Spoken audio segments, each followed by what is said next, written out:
Bonjour à toutes et à tous et bienvenue pour cette nouvelle émission spéciale consacrée au MOOC développé par l'Université de Liège. Alors de quoi allons-nous parler aujourd'hui? On va revenir sur le MOOC Les mots du pouvoir. C'est un fameux succès puisqu'il y a déjà presque 9000 inscrits. Et pour parler de tout ça, on va recevoir le professeur Jérôme Jamin. Il enseigne la science politique et la philosophie politique dans notre université à l'ULiège. On reviendra aussi sur ce MOOC avec Jérôme Nossan, il est assistant doctorant au sein du Centre d'études démocratie et de l'Institut de la décision publique de notre université.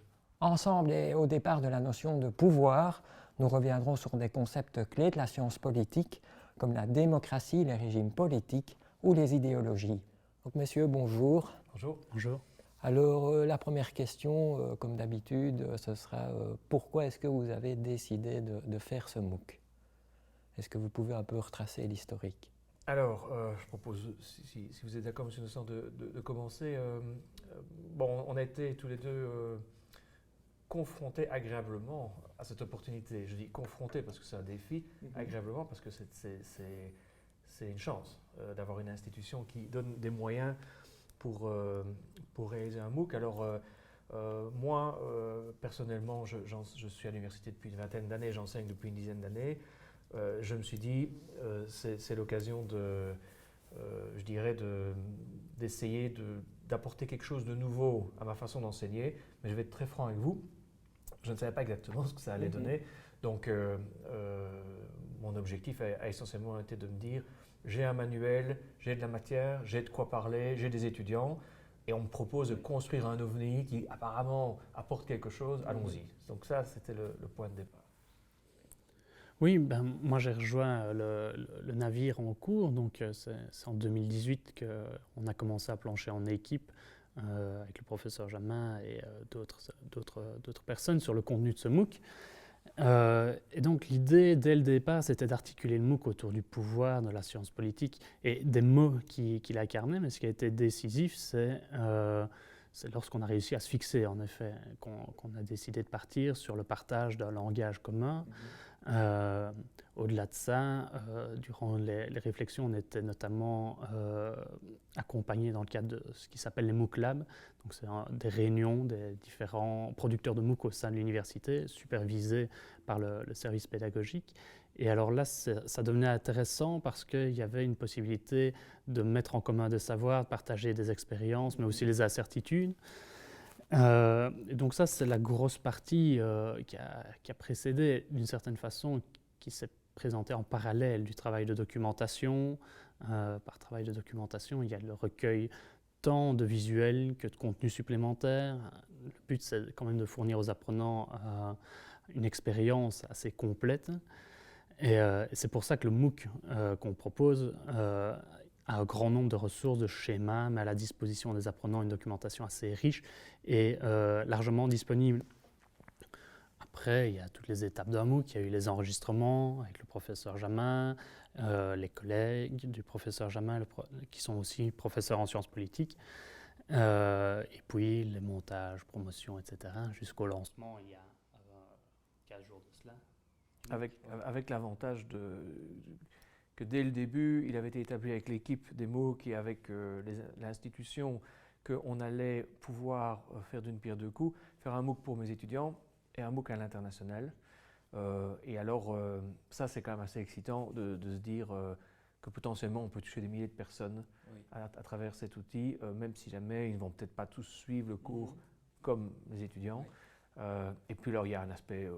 Par rapport à ça, il y a quelque chose de très concret, c'est que pour avoir été souvent dans les écoles pour persuader discrètement des étudiants de nous rejoindre en sciences politiques grâce à des leçons qu'on donne, j'ai assez vite compris, et l'institution je pense aussi, l'intérêt de ce type de cours pour valoriser une discipline dans une institution, en l'occurrence Liège. On peut souligner le succès du MOOC puisqu'il y a presque 9000 inscrits à ce stade. Alors, au début de votre intervention, vous avez parlé de défis par rapport à l'élaboration d'un MOOC. Quelles ont été vos difficultés dans cette nouvelle manière d'enseigner? Alors, une difficulté off the record, c'est qu'il m'a fallu beaucoup plus de temps que M. Nossan pour comprendre exactement dans quoi on jouait.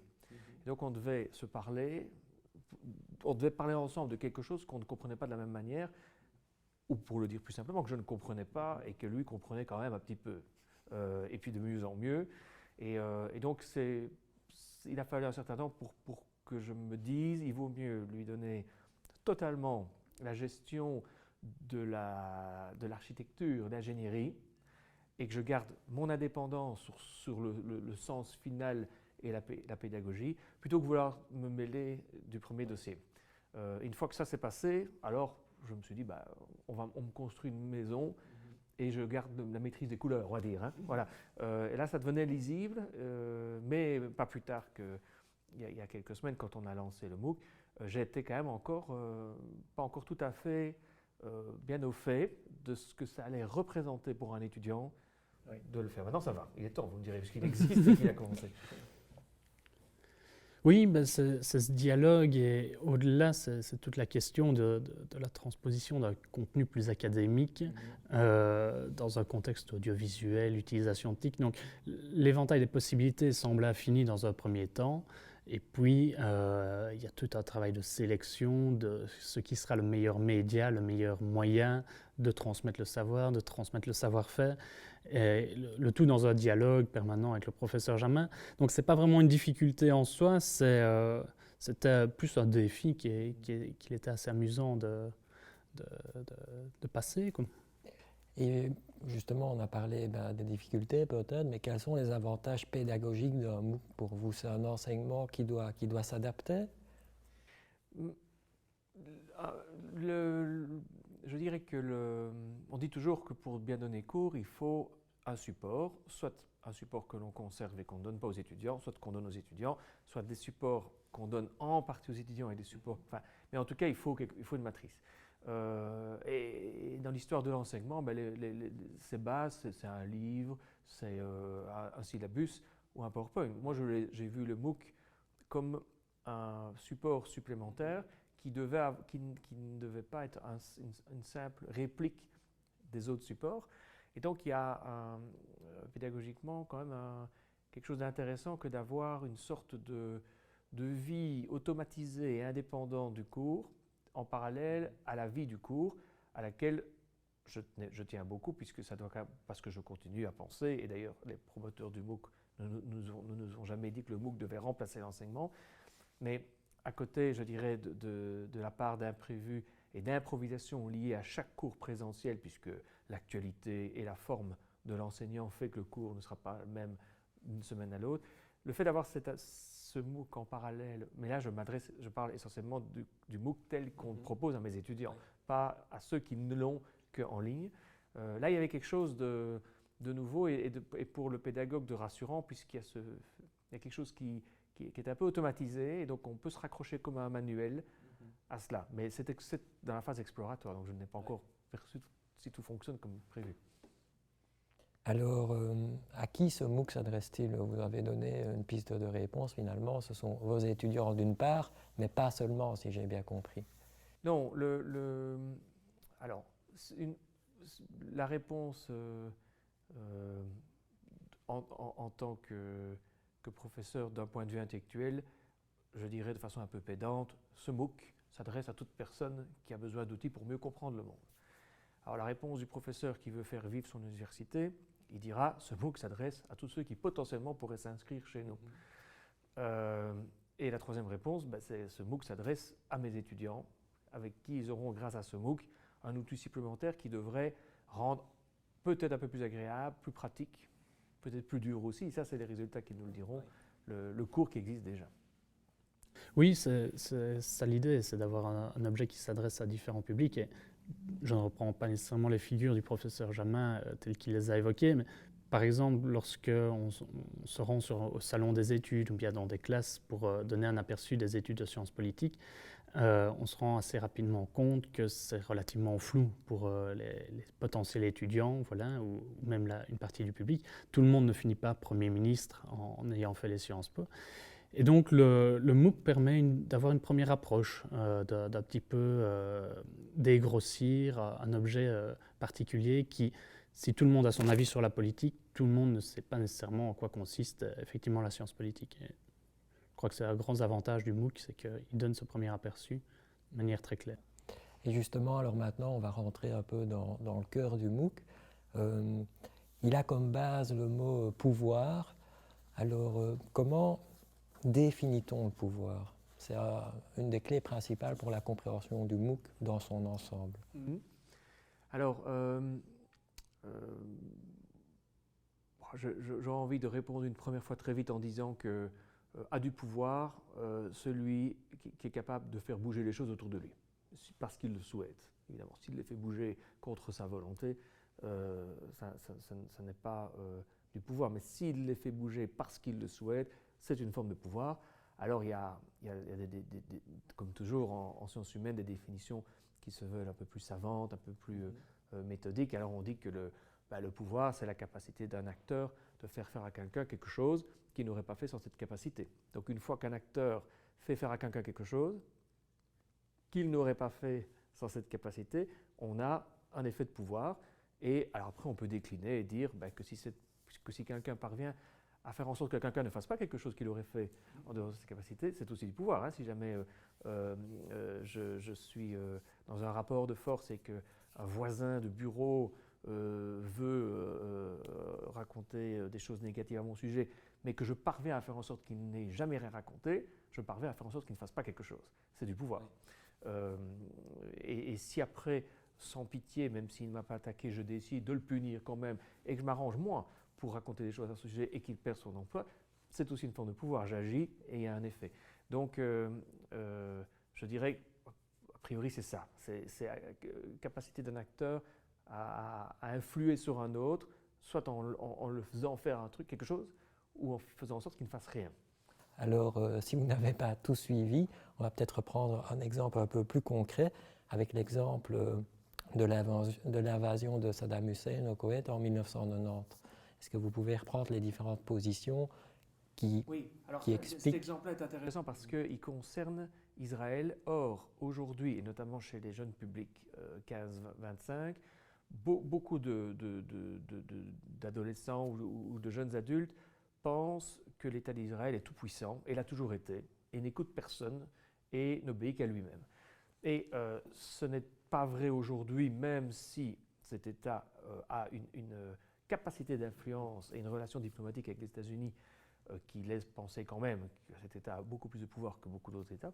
Mais surtout dans l'histoire, ça n'a pas été le cas. Et l'histoire, c'est ça qui est intéressant, c'est que ce n'est pas parce qu'en 2020, il se passe quelque chose qu'on peut en déduire une loi. Il faudrait que ça soit passé systématiquement de la même manière, dans le même contexte, pendant 40 ans, pour dire la loi observée par le politologue explique que la relation entre États-Unis et Israël fonctionne de telle manière ou telle manière. Et l'exemple que je prends en 91, lorsque Saddam Hussein envahit le Koweït avec son armée, c'est que le président de l'époque, George Bush père, George Herbert Bush, le père de George Walker Bush, met sur pied une coalition internationale largement soutenue par les Européens et par l'ONU, ce qui ne sera pas le cas pour la Deuxième Guerre du Golfe, et amène, grâce à son pouvoir et son influence, de nombreux acteurs à mettre de l'argent, des militaires et des bases militaires à disposition pour obliger Saddam Hussein à retirer ses troupes et retourner et les ramener au pays. Et Saddam Hussein, qui sent que cette toute-puissance naissante, cette grande coalition, menace son ambition au Koweït, mais également sa propre survie, puisqu'il avait bien deviné que la coalition ne se contenterait pas de s'arrêter à la frontière, mais risquait peut-être de bombarder ce qui par ailleurs peut être considéré comme un crime contre l'humanité, l'armée fuyante, ce qui d'ailleurs était le cas, énormément de soldats irakiens tués à l'époque alors qu'ils fuyaient. Saddam Hussein alors a essayé de provoquer un désordre dans la région plus fort en menaçant d'attaquer Israël si on l'attaquait lui, en sachant qu'en attaquant Israël, il allait faire entrer davantage de pays dans le conflit, et donc les choses risquaient de dégénérer davantage. Le président de l'époque est parvenu à faire à des acteurs des choses qu'il n'aurait pas fait en dehors de sa capacité, puisqu'il a dit aux Belges, aux Français, aux autres, mettez de l'argent sur la table, des soldats, ouvrez vos ports, aidez-nous à envoyer des soldats, on y va. Et il est parvenu à faire en sorte qu'Israël ne fasse pas quelque chose qu'il aurait fait en dehors de cette capacité, c'est-à-dire qu'il a dit à Israël, vous ne réagissez pas aux missiles que Saddam Hussein va envoyer sur votre pays, mais comme on ne peut quand même pas vous obliger à vous prendre les missiles dans la figure, on va placer des missiles patriotes qui vont les intercepter. Et ces missiles Scud, envoyés par Saddam Hussein ont été en grande majorité interceptés par les missiles patriotes américains, sauf quelques-uns qui sont tombés sur quelques villages, ça a provoqué quelques morts et l'État d'Israël n'a jamais réagi. Ça, c'est un bel exemple d'un État qui parvient à faire en sorte que quelqu'un ne fasse pas quelque chose. Serait-ce possible aujourd'hui dans la relation États-Unis-Israël? À mon avis, oui, parce que je pense que le soutien qu'Israël a des États-Unis est basé sur un échange qui fait que les États-Unis, s'ils le souhaitaient, obtiendraient des choses. D'ailleurs, la grande question qui se pose, c'est qu'est-ce que les États-Unis, et singulièrement l'administration Trump, a obtenu en échange de tous les cadeaux qu'il a donnés à Benjamin Netanyahu aujourd'hui? C'est quoi? Alors, il y en a qui disent qu'il a obtenu le vote des évangélistes américains, il a obtenu le soutien des milieux juifs pro-israéliens, parce que la communauté juive aux États-Unis est très divisée et beaucoup de gens considèrent qu'Israël nuit beaucoup plus aux juifs qu'elle n'aide les juifs à cause de son comportement vis-à-vis des Palestiniens. Et donc ça, c'est la grande question, et l'histoire nous le dira, c'est qu'est-ce que Donald Trump a négocié en échange du déplacement de l'ambassade américaine à Jérusalem et de ce plan de paix totalement défavorable aux Palestiniens. Alors, dans le MOOC aussi, on aborde les différents types de régimes. Est-ce que vous pouvez rapidement revenir dessus? Oui, on aborde principalement 3 types de régimes dans le cadre du MOOC. Ça se passe à partir du second module, le régime démocratique, le régime autoritaire et le régime totalitaire. Et chacun de ces régimes a des caractéristiques qui lui sont propres. Ici, on a fait le choix de retenir certaines caractéristiques parce qu'il n'y a pas de définition unique de démocratie, puisque c'est un concept qui est très normatif. Maintenant, on peut retrouver certains points, certains critères qui permettent de définir globalement ce qu'est une démocratie, l'organisation d'élections libres, le suffrage universel, pluralisme des partis, l'état de droit, la séparation des pouvoirs, le respect des droits de l'homme. Et dans le cadre du MOOC, on passe justement en vue ces différents critères pour voir dans quelle mesure ils sont appliqués ou non, pour voir dans quelle mesure ils peuvent également se placer sur un continuum pour certains. Est-ce qu'il y a des critères qui doivent être absolument respectés? Est-ce qu'au contraire, c'est parfois un peu plus flou? Et puis, de la démocratie, on va voir d'autres types de régimes, comme je l'ai dit. Donc, des régimes autoritaires, où les élections seront un peu moins libres, le suffrage universel pas totalement assuré, l'état de droit pas assuré non plus, où la séparation des pouvoirs est totalement lacunaire, où le respect du droit de l'homme se fait approximativement. Donc ça, c'est le deuxième type de régime abordé. Et puis ensuite, le troisième régime, les régimes totalitaires, où là, c'est clairement la négation de la démocratie, voire, selon Claude Lefort, par exemple, le renversement et le prolongement de la démocratie. Pourquoi?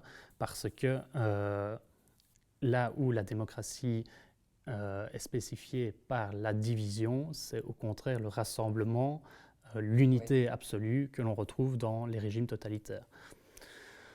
Et donc voilà, c'est à peu près les principales caractéristiques qui sont évidemment développées plus amplement. Oui, j'ajouterais que, en repartant de ce que M. Innocent nous indique par rapport à la division, la démocratie tolère la division et considère que la division est naturelle. Il y a de la division, nous ne pensons pas la même chose, nous n'avons pas la même éducation, nous n'avons pas les mêmes vécus, les mêmes passions, et être divisé n'est pas négatif. Et la démocratie décide de créer une scène politique où la division s'exprime en vue de la formation de politiques qui sont des compromis entre des gens divisés qui se mettent d'accord pour construire une autoroute malgré leur division sur la longueur de l'autoroute ou mettre sur pied une bonne sécurité sociale malgré le coût de cette sécurité. Donc ça, c'est la démocratie. En effet, plus on va vers l'autoritarisme, plus on commence à ne pas trop aimer cette division, ou en tout cas on veille à ce qu'elle ne s'exprime pas trop, ou en tout cas, si elle s'exprime, elle est cadenassée. La Russie de Poutine autorise les manifestations. D'ailleurs, Vladimir Poutine aime rappeler à Emmanuel Macron que la violence policière, c'est surtout à Paris, avec les Gilets jaunes, et pas à Moscou. Mais évidemment, le nombre de manifestations en Russie est moindre, et la pratique des manifestants n'est pas la même. Et quand on va dans un régime totalitaire, la grande particularité, c'est l'idéologie. Donc le régime totalitaire comme inversion de la démocratie, c'est-à-dire il n'y a pas de division, on forme un peuple unique, homogène, où tout le monde est d'accord. Et pour ça, il faut une idéologie. Une idéologie qui va par exemple indiquer que nous sommes blancs et racialement supérieurs et c'est ce qui nous soude contre les ennemis, les étrangers, les juifs, que sais-je. Une autre idéologie pourrait dire nous sommes le peuple contre les capitalistes, les bourgeois. Mais alors pour que ça tienne, il faut créer une idéologie et cette idéologie, elle doit être un ciment indiscutable. Et celui qui la conteste, il reçoit un avertissement, voire pas du tout, mais en général il y a quand même un avertissement et la fois suivante, on vous envoie dans un camp de rééducation où on vous apprend à ne plus faire d'erreurs. C'est parce que vous avez mal compris à quel point l'idéologie était la vérité. Justement, un point peut-être important aussi du MOOC, je l'ai appris en suivant vos différentes productions. Vous parlez de Staline et de Hitler, on les imagine comme tout puissants et leurs paroles avaient un peu force de loi. Et pourtant, vous dites qu'ils devaient quand même tenir compte de certains rapports de force, finalement. Et pourquoi? Alors, parce que plus on va vers un régime totalitaire, plus le dictateur à la tête de ce régime doit composer avec peu de gens, mais vous ne pouvez pas ne composer avec personne. Vous devez quand même avoir un chef de l'armée qui vous est soumis. Vous devez avoir un chef de la police qui vous est soumis, un chef de la police politique qui vous est soumis. Et souvent, il faut aussi, pour que ces gens vous soient obéissants, pour qu'ils soient obéissants et qu'ils vous suivent, il faut aussi tenir compte un peu des lieutenants de ces gens. Et donc, il arrive parfois qu'au cœur du pouvoir, par exemple, prenez le film La Chute de Hirschbiegel, je ne sais plus le nom du réalisateur, pas grave. Donc, c'est le film qui raconte les derniers jours d'Hitler dans son bunker. Ben, on voit bien que c'est lui qui a le dernier mot, mais on voit bien aussi que plusieurs hauts gradés de l'armée, ouvertement, lui disent « Mon Führer, nous devons changer de tactique » et il ne menace pas de les tuer. Il est irrité, mais il doit, parce qu'à un certain niveau, il faut quand même tenir compte. Si jamais il n'en tient pas compte, d'abord, il doit quand même s'entourer de gens intelligents et efficaces, donc il y a le risque d'être isolé. Et puis surtout, dans le cercle du pouvoir, donc là, il reste un petit peu de division, mais ça se passe, je dirais, dans le cas du régime nazi, je pense qu'il fallait compter une dizaine ou une quinzaine de hauts dignitaires, et encore peut-être une petite centaine autour. Donc sur des dizaines de millions d'Allemands, une grosse centaine d'individus. La division et les éventuels rapports de force se limitaient à cette grosse centaine d'individus. Si on observe la conférence de Wannsee où les dignitaires nazis ont élaboré la solution finale, on voit bien qu'ils sont une vingtaine, peut-être même un peu plus, et qui sont tous des hauts responsables de la Gestapo, de la gestion du trafic ferroviaire, du ministère de la Santé, des potentats qui gèrent des zones occupées, etc. Et tous ont un peu leur mot à dire. Et donc, et ils osent se parler, et personne n'a peur de finir dans un camp. Donc, il y a, même dans les régimes totalitaires, il subsiste quand même un petit peu de division, mais sans commune mesure, sans comparaison avec ce qui se passe dans un régime démocratique, où là, la division est incarnée par des millions, voire des dizaines de millions de personnes. Alors dans le MOOC, parfois, on s'interroge aussi sur le réel pouvoir des États. On a un peu cet écho du grand public qui s'interroge parfois aussi sur justement le réel pouvoir des États face aux organisations internationales qui, on a l'impression, parfois prennent de plus en plus de poids. Oui, c'est ce qui est expliqué dans le MOOC, notamment au travers de l'interview qui est proposée du professeur Santander. C'est vrai qu'il y a différentes visions de la centralité des États au niveau international. Là où certains sont convaincus que les États, malgré tout, sont les principaux acteurs des décisions internationales et des relations internationales, d'autres vont avoir tendance à dire effectivement qu'il y a une perte de souveraineté, une perte de pouvoir simplement au niveau international. On peut souffler le chaud et le froid à ce sujet-là. D'un côté, certaines organisations internationales sont apparemment adéquates pour que les États puissent faire passer des mesures ou leur attribuent des mesures qui sont impopulaires au niveau local. L'Union européenne est un excellent paravent à ce sujet-là. Maintenant, on parle ici des organisations dont les États sont membres. Il y a également une émergence, qui est longue, sur le temps long, mais d'autres acteurs au niveau international, des acteurs économiques, des acteurs inédits jusqu'à présent, qui entre en concurrence à certains égards avec les États, que ce soit au niveau de certains privilèges que jusque-là les États avaient. On peut penser notamment au lancement de la monnaie Facebook. Jusque-là, seuls les États ont le privilège de battre monnaie et de réguler la circulation. Donc, tout n'est pas blanc, tout n'est pas noir, on est dans une espèce de masse grisâtre permanente qui se réagence constamment. On pourra ajouter qu'en fait, les États restent le point de départ de tout le reste, donc c'est eux qui ont la main. Mais s'ils sont divisés, des multinationales et des institutions internationales peuvent profiter de cette division pour avancer leurs pions. Par exemple, on peut parler en effet de Facebook et de la Libra, ce projet de monnaie, mais Facebook ne peut exister qu'avec un siège social, et un siège social ne peut exister que sur un territoire. Il est impossible d'avoir une société sur Terre sans être sur un territoire. Et ce territoire ne peut pas être une île abandonnée, ça doit être un territoire avec un État. Donc, et cet État a la main en termes de législation sur quelles sont les conditions pour créer un siège social. Donc en fait, Facebook dépend d'un État, en l'occurrence des États-Unis. Maintenant, si Facebook parvient à profiter de la division entre les États sur la fiscalité pour s'installer en Irlande plutôt qu'ailleurs, et de ce point de vue payer moins de taxes, c'est pas que l'État n'a pas de pouvoir, c'est qu'un État comme l'Irlande n'est pas d'accord avec un autre État et en profite. Et alors, l'histoire de l'Europe, c'est une histoire heureuse d'un certain point de vue, mais une histoire malheureuse en parallèle où de nombreux États se font concurrence pour attirer des multinationales, attirer de l'emploi, s'attirer les faveurs de dictatures pétrolières comme l'Arabie Saoudite. N'oublions pas que l'homme fort de l'Arabie Saoudite a fait massacrer et dissoudre un journaliste dans l'ambassade saoudienne en Turquie, et il est encore invité à Bruxelles comme un chef d'État. Qui aurait pu imaginer ça? Et donc on a tous ces États qui sont en concurrence pour obtenir les avantages de l'emploi, de la présence d'une multinationale. À Google, combien d'efforts n'ont pas fait nos propres responsables politiques, ou pour avoir Alibaba tout près de l'aéroport de Liège au détriment d'autres citoyens.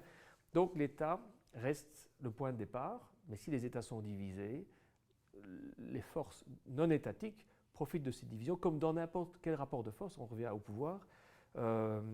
Si moi je suis dans un rapport de pouvoir avec mon recteur, mais que je sais que mon recteur est confronté à de nombreuses oppositions avec des gens qui le soutiennent et d'autres non, je peux très très bien profiter de cette division pour montrer à mon recteur que je vais le soutenir et que donc je vais renforcer les gens qui le soutiennent, mais en échange de ça, je vais négocier. J'exigerai aussi un retour sur investissement.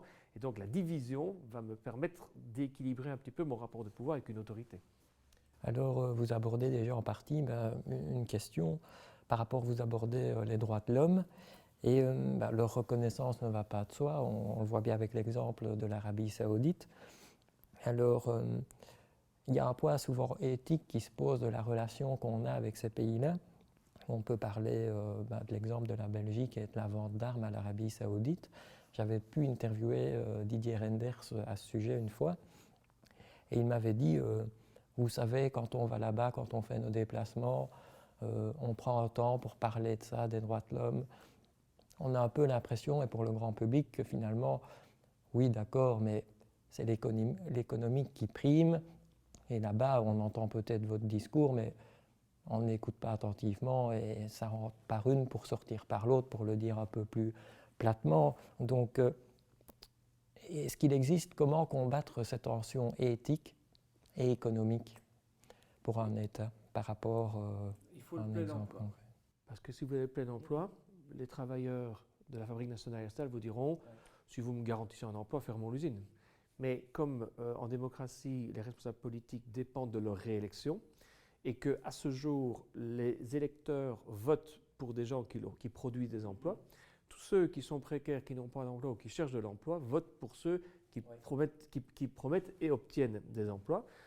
Et donc, si jamais les responsables politiques liégeois, wallons et belges pouvaient dire voilà, vous autres travailleurs de la Fabrique nationale, nous avons ouvert une usine de voitures juste à côté, et vous allez simplement ne plus travailler sur des tourelles ou des arbres, mais des voitures, comme ça on arrête de vendre des arbres. La plupart des travailleurs diront, pour autant que j'ai mon emploi et que je reste à Herstal parce que j'ai une maison, ils accepteront. Mais si c'est pour parler droit de l'homme, fermer l'usine, et voir que les carnets de commandes se déplacent de 150 km dans un autre pays, et on retombe sur la division entre les pays, parce que si jamais on ferme la fabrique nationale, c'est forcément un fabricant français ou allemand qui va s'emparer de ces carnets d'adresse, même si l'usine a une réputation telle que ça ne doit pas être évident d'être remplacé.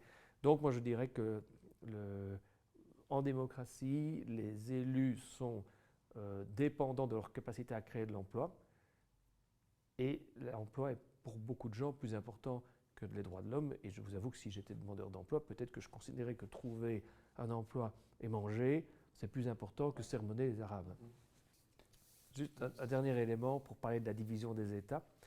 Il y a quelques années, je suis allé chez le notaire pour régler un arrangement familial. Et alors que c'était il y a 2 ou 3 ans, hein, donc l'Europe existait déjà, hein, bon, l'Union européenne, hein, bien avancé, je ne vous parle pas de l'union, des accords sur l'acier, je vous parle il y a 2-3 ans. Et le notaire me dit, bon, on peut faire ça, ça, ça. Sinon, une autre solution, c'est vous allez chez Maître Machin à Maastricht, parce qu'en Hollande, la législation est différente, et vous pouvez aller passer l'acte là-bas. Et j'ai regardé mon notaire, j'ai dit, bonjour l'Europe, quoi. 10 minutes de route, et je tombe sur une fiscalité différente, où je pouvais faire une tractation qui était reconnue par l'État belge. Ça, c'est la division européenne. Et pourquoi est-ce que les Hollandais font ça? Parce que chaque État a sa spécificité et essaie d'attirer des clients en fonction de certains avantages. Alors maintenant, on va revenir à 2 cas rattachés plutôt à l'actualité plus ou moins récente. On voit actuellement une poussée de l'extrême droite en Allemagne, notamment dans la région de Thuringe, où là, grosso modo, pour élire le chef de la région, l'élu, il a fallu une coalition avec l'extrême droite. Et sans cette coalition-là, le processus aurait été bloqué. Donc, et c'est justement dans cette région-là aussi que Hitler a commencé à prendre son pouvoir en 1930, tout d'abord. Donc, est-ce qu'on peut se poser la question aujourd'hui du poids de l'histoire par rapport à la politique? Est-ce que le poids de l'histoire s'érode-t-il avec le temps sur les actions politiques? Oui, tout d'abord une petite précision, parce que l'eau a coulé depuis cette élection. Hein, le Thomas Kemmerich, qui avait été élu grâce justement au soutien de l'extrême droite AfD, est finalement tombé en 24 heures et 34 minutes plus tard, puisque le CDU a retiré son soutien au candidat. Maintenant, pour revenir sur le poids de l'histoire qui s'éroderait avec le temps, ça demande de se poser la question de c'est quoi l'histoire et c'est quoi le poids de l'histoire? Quelles sont les obligations que les actions passées pèsent sur le présent ou sur le présent? Ici, le cas de l'extrême droite est un traumatisme européen. Enfin, la montée de l'extrême droite à partir des années 20, des années 30, la Seconde Guerre mondiale qui a suivi est un traumatisme européen. Donc, il est, et vous l'avez fait vous-même, régulièrement cité comme exemple à ne pas répéter, pour le dire platement. Donc, est-ce qu'il y a un oubli, est-ce qu'il y a une érosion de ce poids du passé? C'est un petit peu difficile à dire. Je crois qu'ici, ce qui s'est passé, il faut aller le voir au niveau micro, au niveau méso, c'est des arrangements partisans à un moment donné qui ont permis à ce candidat libéral d'accéder au pouvoir. Donc, on revient de nouveau sur la même question, on parlait tantôt économie et éthique, intérêt personnel, intérêt collectif et éthique à nouveau. Apparemment, ça a été mis un peu sur le côté par ce candidat pour accéder à la position. Et en complément, il faut savoir que la coalition avec ce parti libéral, la CDU et l'AfD, c'est une coalition qui, l'AfD n'est pas comme le NPD ou les républicaneurs ou Aube Dorée en Grèce. L'AfD est un parti qui a été créé par des gens qui étaient contre l'euro, hostiles à la tournure que prenait l'Union européenne en matière de monnaie commune et unique. Et l'AfD a été créée par des gens qui étaient contre le financement et l'aide à la Grèce, notamment parce que les Grecs les traitaient de nazis, puisque certains considéraient que la Grèce devenait dépendante de la dictature allemande qui prêtait de l'argent. Bref, tout ça a fait que l'AfD apparaît et d'ailleurs est créée par des professeurs d'université dans une perspective essentiellement anti-euro. Et puis plus tard, tout doucement, s'empare de l'islam et dit on est des démocrates et on a peur qu'il y ait une islamisation de l'Allemagne. Dire cela, ça n'a rien à voir avec le fait d'être néo-nazi, de cautionner Adolf Hitler, de saluer l'extermination des Juifs de la chambre à gaz. Ce n'est pas du tout la même chose. Mais donc le Parti libéral et le Parti conservateur en alliance dans ce Länder avec l'AfD n'étaient pas devant un parti d'extrême droite fasciste historique, mais devant un parti traditionnel anti-euro qui est devenu islamophobe sans qu'il y ait aucun lien avec les fascismes. Sauf que il y avait parmi les membres de l'AfD locale quelques personnes qui, eux, personnellement, avaient une histoire sulfureuse en lien avec des néo-nazis, etc., alors que l'AfD, dans d'autres Länder et au niveau fédéral, ce n'est pas le cas. Et donc, il y avait quand même assez de matière pour s'inquiéter, mais ce n'est pas la même chose que lorsque Jean-Marie Le Pen était arrivé au pouvoir en 2002, lui-même fondateur du FN avec des anciens collaborateurs. Ce n'était pas le même genre de parti. Alors, vous parlez un peu de la France, on va justement revenir sur ce pays. Alors, bientôt, il y aura les élections municipales, communales ici. Et grosso modo, c'est un peu comme chez nous, il existe des listes sur lesquelles, qui ne sont pas officiellement des listes de partis. Et le problème que peut se poser dans les médias au soir des résultats, c'est la représentation des différentes couleurs politiques sur les cartographies et de s'apercevoir un peu qui a gagné. Et en France, on a un principe qui s'appelle le nuançage, donc, qui fait que les communes de moins de X milliers d'habitants ne sont pas représentées sur cette fameuse carte le soir. Et on a eu parfois des élections à des communes de moins de 1000 habitants par rapport à ce principe de nuançage de moins de 4000 habitants. Et ici, Christophe Castaner a fait passer une circulaire où il stipulait que ce processus serait mis sur place, mais pour les communes de moins de 9000 habitants. Alors, grosso modo, les communes de moins de 9000 habitants, ça représente 93% des communes françaises, pour plus ou moins un peu plus, je pense, de 50% de la population, pour lesquelles il n'y aurait aucune couleur politique attribuée pour les résultats électoraux. On sait très bien qu'Emmanuel Macron, s'il a su prendre le pouvoir au niveau macro, au niveau micro, peut-être justement, dans toutes les petites communes, c'est peut-être un peu plus difficile par rapport à l'émergence d'une prise de pouvoir un peu particulière comme a été la sienne. On suspecte quand même que les résultats ne seront pas forcément en sa faveur. Est-ce que c'est un moyen antidémocratique, j'ai envie de dire, de manipuler, entre guillemets, ou de cacher les résultats d'une élection qui s'annonce comme une défaite? Moi, je dirais que dire que c'est antidémocratique, j'aurais envie de dire oui, mais alors, comme beaucoup de choses en démocratie. Parce que l'histoire de la démocratie, c'est aussi l'histoire de la manipulation des circonscriptions, des listes et de la loi électorale à des fins politiques. Si jamais on décide de donner le droit de vote aux femmes en Belgique, ça a été fait uniquement le jour où les responsables politiques n'avaient plus peur du vote des femmes, parce qu'on avait peur qu'elles votent avant qu'elles n'aient le droit de vote. On s'est dit, si on leur donne le droit de vote, elles risquent peut-être de voter, je pense, social-chrétien, plutôt chrétien de droite ou de gauche, mais vote catholique. Donc, subitement, les démocrates se sont dit non, il vaut mieux pas que les femmes votent. Donc là, on était dans une belle manipulation. Bon. Puis quand on s'est dit finalement, c'est pas sûr, alors on a dit d'accord. Ouais. Et puis quand on a voulu fédéraliser la Belgique, on l'a fait pas tellement parce qu'on s'est dit il faut répondre aux aspirations des Wallons qui voulaient plus d'indépendance économique et les Flamands culturels, c'est comme ça que ça a commencé avant que ça ne s'inverse, mais on l'a fait le jour où plus aucun responsable n'avait peur de perdre de trop. quand on établit les circonscriptions électorales et qu'on les change, ou qu'on change le tracé d'une circonscription, c'est fait aussi par des gens qui, avant tout, vérifient qu'ils ne risquent pas de perdre des élections. Et quand on change, c'est la même chose. Donc, le mot antidémocratique me paraît un peu trop vague.